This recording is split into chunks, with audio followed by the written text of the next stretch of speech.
सोन्याच्या पालकात मी माझ्या बाळाला घालणार आहे. बाळाला घालणार.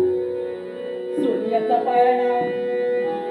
खरंच सोन्याचा एक पालक तयार केलाय आणि त्या पालकात मी माझ्या नाटकाला घालणार आहे आणि झोके सुद्धा देणार आहे. सोन्याचा पाळणा आणि तुला मोत्याचा खेळणा. सोन्याचा पाळणा आणि तुला मोत्याचा खेळणा.